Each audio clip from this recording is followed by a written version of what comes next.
ఈరోజు RGKT Ongole to Kanigiri గురించి మాట్లాడుతున్న ప్రతి ఒక్కరికి కూడా చెప్తున్నా, ఏజ్డ్ సహా చెప్తున్నా. ఏజ్డ్ అనే వ్యక్తికి తెలియని విషయం ఏదైందయ్యా అంటే 2018లో ఈ క్యాంపస్ కనగిరికి అలాట్ చేశారు. సరైన వస్తువులు లేక, బిల్డింగ్ లేక మేము దాన్ని ఒంగోలులో పేర్లమేట దగ్గర ఎస్ఎం కాలేజీ షిఫ్ట్ చేశాము. తర్వాత ప్రభుత్వం వచ్చింది, కనీసం కనగిరి నుంచి పట్టించుకున్నవాడు లేడు. ఇప్పుడు 5 ఏళ్ల తర్వాత మా నాయకుడు వచ్చాడు. ఖచ్చితంగా మా ప్రాంతానికి చెందాల్సిన ఒక ప్రాజెక్టుని మా ప్రాంతానికి మేము తెప్పించుకుంటాం. దాన్ని మీరు కాదు అంటే కుదరదు. అది కేవలం ఒంగోలుకు సంబంధించిన ప్రాజెక్టు కాదు. అదే క్యాంపస్లో రాయలసీమకు సంబంధించిన విద్యార్థులు ఎంతోమంది ఉంటారు, మా చుట్టుపక్కల గిద్దలూరు, మార్కాపురం సంబంధించిన ఎంతోమంది ఉంటారు.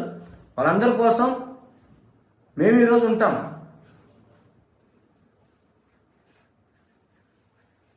ట్రాన్స్పోర్ట్ ఫెసిలిటీ, ఏం ట్రాన్స్పోర్ట్ ఫెసిలిటీ కనగిరికి? ఆంధ్రలో నెంబర్ 1 ఆర్టీసీ ట్రాన్స్పోర్ట్ మా కనగిరి. రైల్వే ఫెసిలిటీ ఈరోజు ఎవరు కళ్ళ కూడా అనుకోలేదు. రైల్వే ఒక కనగిరికి ఒక ట్రైన్ పోతాదని కూడా మేము పెట్టినాం. ఈరోజు మేము చెప్తా ఉన్నాం, రేపు పొద్దున పూర్తిగా ఒక IIIT క్యాంపస్ ఏర్పాటు అయ్యే రోజున ఖచ్చితంగా కనగిరికి రైల్వే, బస్సు, అన్ని ట్రాన్స్పోర్ట్ రెడీగా ఉన్నాయి. దయచేసి ఒకటే, ఈ ఫాల్స్ ప్రొపగండాని ఎంకరేజ్ చేయొద్దు ఎవడైనా సరే.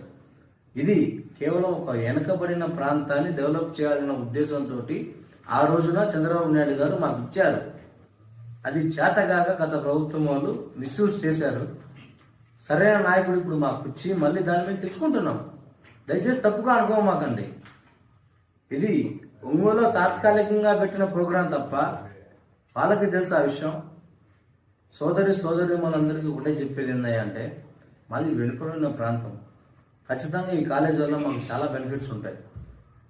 మాకు అన్నీ ఉన్నాయి. బస్ ట్రాన్స్పోర్ట్ ఉంది, రైల్వే ట్రాన్స్పోర్ట్ కూడా వచ్చింది. ఇప్పుడు మమ్మల్ని ఎంకరేజ్ చేయండి. మాది వెనుకబడిన ప్రాంతం,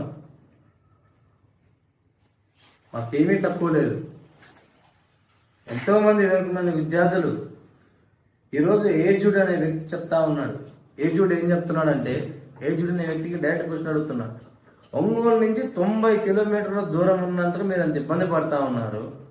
ఎంతోమంది విద్యార్థులు 100, 200, 300 కిలోమీటర్ల దూరం వచ్చి బీటెక్ చేస్తూ ఉన్నారు.